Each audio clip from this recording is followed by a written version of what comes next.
Hello दोस्तों, नमस्कार। आप लोग कैसे हैं? उम्मीद करते होंगे बहुत ही अच्छा होंगे। तो चलिए, आज हम लोग देखने वाले हैं राज्यसभा में। हम लोग का मेन टॉपिक है राज्यसभा। राज्यसभा के बारे में देखेंगे कि हमारे एग्जाम के दृष्टिकोण में कहाँ कहाँ से क्वेश्चन आते हैं और कैसे आते हैं। तो राज्यसभा के हम पूरी तरीके से जानकारी देखेंगे कि कैसे आता है और इसमें क्या क्या वर्णन किया गया है। ठीक है, तो राज्यसभा के हमारे जो राज्यसभा है उसका टॉपिक में क्या क्या आता है, उसमें क्या क्या पढ़ना है, उसके बारे में देखेंगे कि सबसे पहले इसका गठन कब किया गया था, इसका प्रथम बैठक कब किया गया था, इसके बारे में देखेंगे। और देखेंगे इस कौन कौन सा नाम के बारे में, इसका क्या क्या नाम से पुकारा जाता है, इसके बारे में देखेंगे।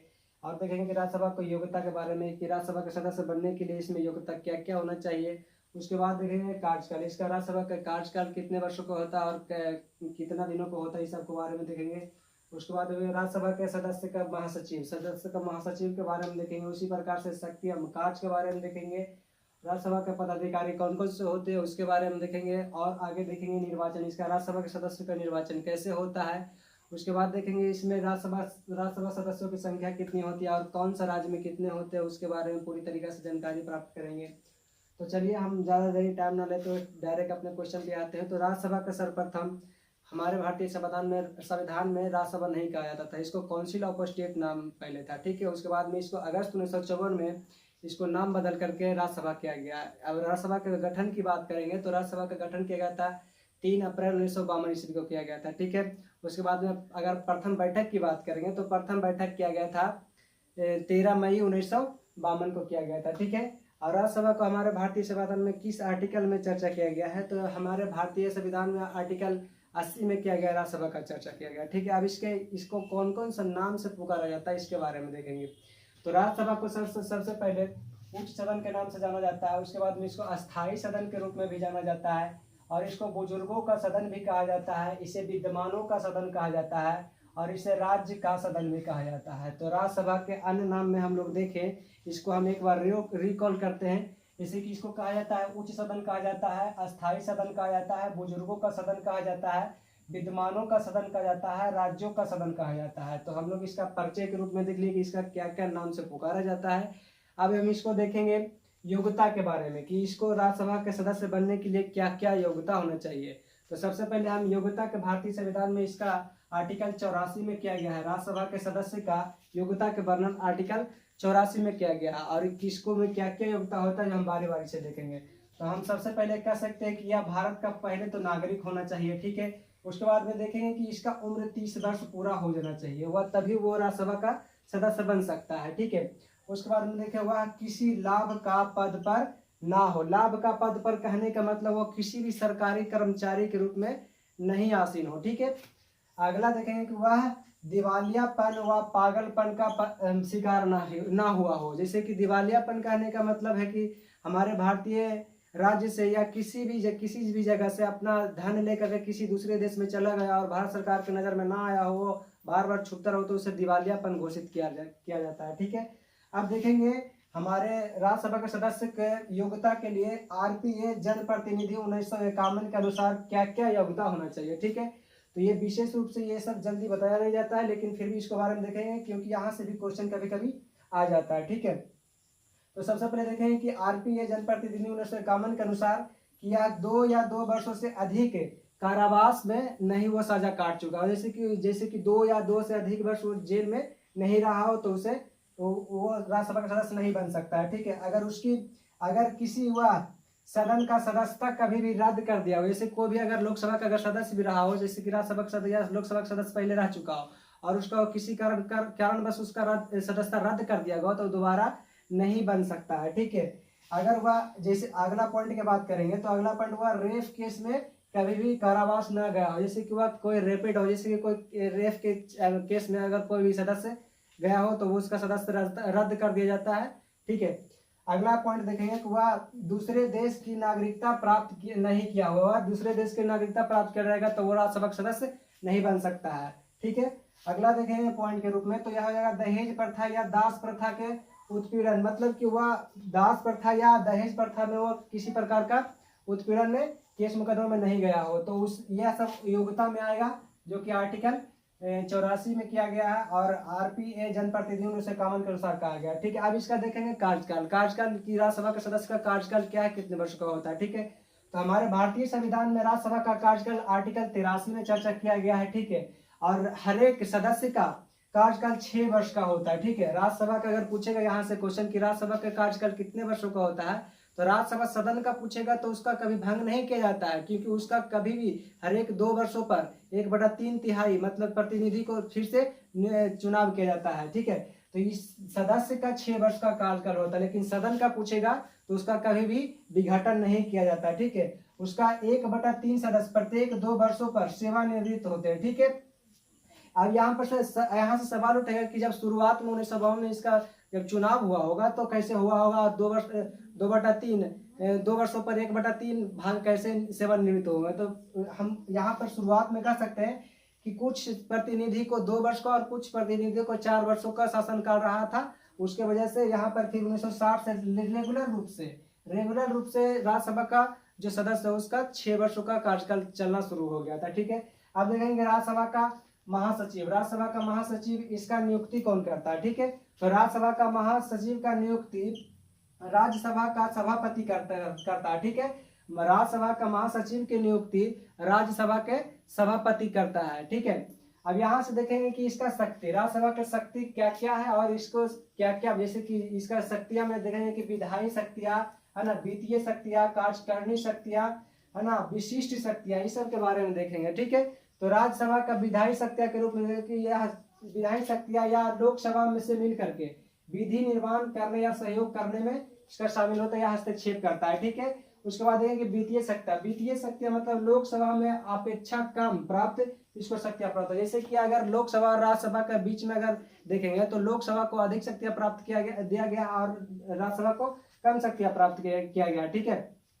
अब देखेंगे कार्यकारिणी शक्तियां कहने मतलब सभा जो सभी मंत्री होगा उसके विभाग का जो सूचना संविधान संशोधन के कानून के पारित होने करने का शक्ति दिया गया, ठीक है। कार्यकारिणी शक्ति मतलब जो भी अगर कानून बनता है तो उसमें विचार विमर्श करने का या सूचना प्राप्त करने का अधिकार राज्यसभा का है, ठीक है। उसके बाद में देखेंगे विशिष्ट शक्तियां मतलब कहने का अंदर भारत देश को संघात्मक बनाए रखने का शक्ति, मतलब कि वो किसी राज्य को टूटने या किसी प्रकार को ये नहीं होने देगा, ठीक है। तो ये विशिष्ट शक्ति राज्यसभा का शक्तियां दिया गया है, जो कि आर्टिकल 290 और 312 के अंतर्गत भी ये काम करते हैं, ठीक है। 290 कहने का मतलब आर्टिकल कुछ व्ययों और पेंशनों के संबंध में समापन किया गया, ठीक है। अगर आर्टिकल 312 की बात करें तो 312 में कहा गया है भारतीय राज्यसभा विशेष बहुमत के द्वारा नए अखिल भारतीय सेवाओं का स्थापना कर सकता है। तो ये आर्टिकल 312 में क्या है, राज्यसभा की ये सब शक्तियां था, ठीक है। अब देखेंगे राज्यसभा का पदाधिकारी कौन कौन होते हैं और कितने होते हैं। तो राज्यसभा का पदाधिकारी 2 होते हैं, एक होते हैं सभापति, एक होते हैं उप सभापति। अब यहाँ से देखेंगे सभापति का चर्चा किया गया हमारे भारतीय संविधान के आर्टिकल 89 के 1 में, और उप सभापति की बात करेंगे तो इसका भारतीय संविधान के आर्टिकल 89 के 2 में कहा गया है, ठीक है।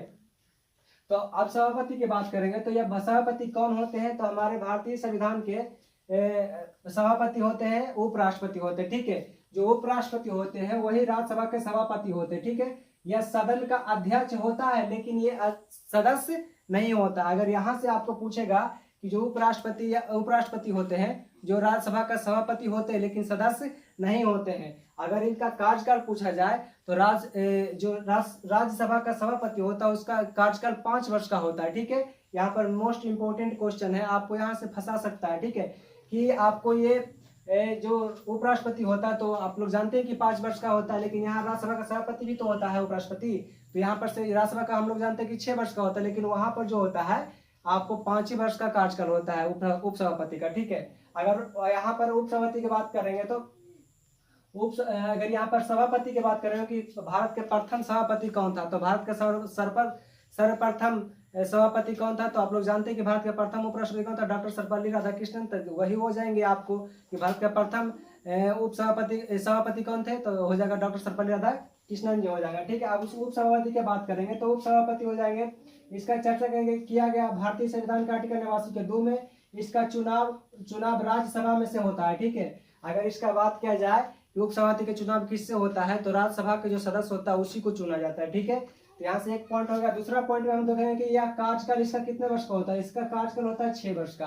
हम अभी बताएं कि ये उपसभापति का कार्यकाल 6 वर्ष का होता है, लेकिन सभापति का पूछेगा तो 5 वर्ष का हो जाएगा। ठीक है, अब यहाँ से देखेंगे सभापति के सभापति के अनुपस्थिति में जो कार्यकाल संभालते हैं तो वो उप सभापति संभालते हैं। ठीक है, अगर उप सभापति को हटाने के लिए अगर कैसे हटाएंगे यह बात होता है, तो उप सभापति को हटाने के लिए प्रभावी बहुमत की जरूरत होती है। ठीक है, अब यहाँ से देखेंगे कि भारतीय संविधान में उप सभापति का जो पद होता है वो 79 में। अगर पूछेगा कि हमारे भारतीय संविधान का प्रथम उप सभापति कौन था, तब प्रथम उप सभापति हो जाएंगे एस.वी. कृष्ण मूर्ति राव हो जाएंगे। ठीक है, अगर पूछेगा भारत का प्रथम महिला उप सभापति कौन था, तो भारत के प्रथम महिला उप सभापति वायलेट अल्वा हो जाएंगे।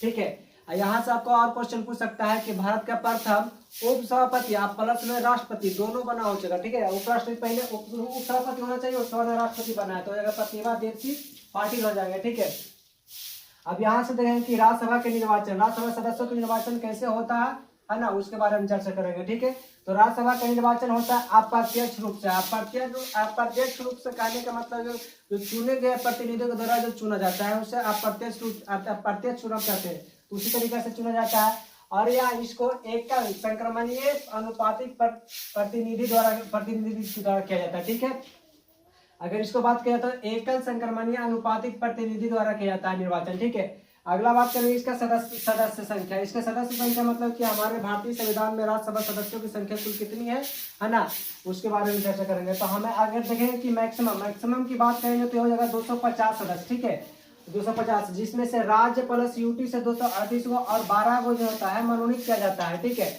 अगर वर्तमान में प्रभावी के रूप में देखा जाए कि इसमें प्रभावी कितने हैं तो 245 हो जाएगा। ठीक है, इसमें से 225 को राज्य से और 8 को ये केंद्र शासित प्रदेश से। ठीक है, और 12 को होता है जो मनोनीत किया जाता है। ठीक है, अब इसका हम देखेंगे हमारे भारत के कितने राज्यों में कितना राज्यसभा की सीट है ना, और केंद्र शासित प्रदेश में कितना है उसके बारे में चर्चा करेंगे। ठीक है, विभिन्न राज्यों में राज्यसभा सीटों का वर्णन, किस राज्य में कितना सीट है उसके बारे में चर्चा करेंगे। ठीक है, तो सबसे पहले हम यहाँ पर देखेंगे कि यूपी में देखेंगे कि कितना सीट है राज्यसभा सीट के, तो ये हो जाएगा 31 हो जाएगा। उसके बाद में देखेंगे महाराष्ट्र में, तो महाराष्ट्र में हो जाएगा 19 सीट।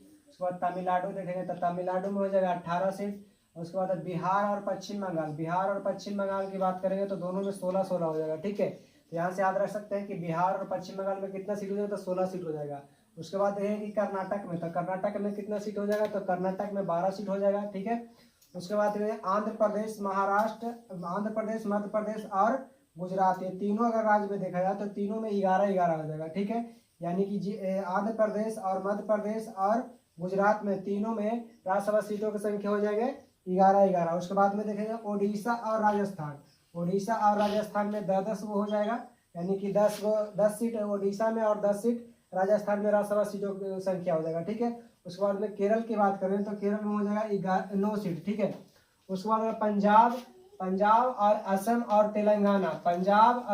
तेलंगाना, ये तीनों में हो जाएंगे 7 सीट। ठीक है, यानी कि राज्यसभा सीटों की संख्या पंजाब में भी 7 हो जाएगा, उसके बाद असम में भी 7 हो जाएगा, उसके बाद तेलंगाना में भी 7 हो जाएगा। ठीक है, उसके बाद झारखंड है, तो झारखंड में कितना सीट हो जाएगा, तो झारखंड में हो जाएगा 6 सीट। ठीक है, उसके बाद छत्तीसगढ़ और हरियाणा में 5 सीट हो जाएगा। ठीक है, तो यहाँ से आप जोड़ा करके याद रख सकते हैं। ठीक है, उसके बाद में हो जाएगा हिमाचल प्रदेश और उत्तराखंड में 3 सीट हो जाएगा। उसके बाद में जो भी राज्य बच गया है सभी में 1 सीट हो जाएगा। जैसे कि आप देख सकते हैं कि नागालैंड, मिजोरम, मेघालय, मणिपुर, त्रिपुरा, सिक्किम, अरुणाचल प्रदेश और गोवा, ये सभी में 1 सीट हो जाएगा राज्यसभा की सीटों की संख्या। ठीक है, अब वहां से देखेंगे यूटी क्षेत्र मतलब कि जो केंद्र शासित प्रदेश है उसके बारे में चर्चा करेंगे। तो हो जाएगा दिल्ली में 3 सीट हो जाएगा। उसके बाद में जम्मू एंड कश्मीर में 4 सीट हो जाएगा एवं पुदुचेरी में 1 सीट हो जाएगा, यानी कि ये दिल्ली, जम्मू कश्मीर और पुदुचेरी सभी मिलाकर के 8 सीट हो जाएगा राज्यसभा सीटों की संख्या। ठीक है, अगर इस सभी सदस्यों के शपथ की चर्चा करें तो ये सभी सदस्यों के शपथ की चर्चा हमारे भारतीय संविधान के आर्टिकल 99 में चर्चा किया गया। ठीक है,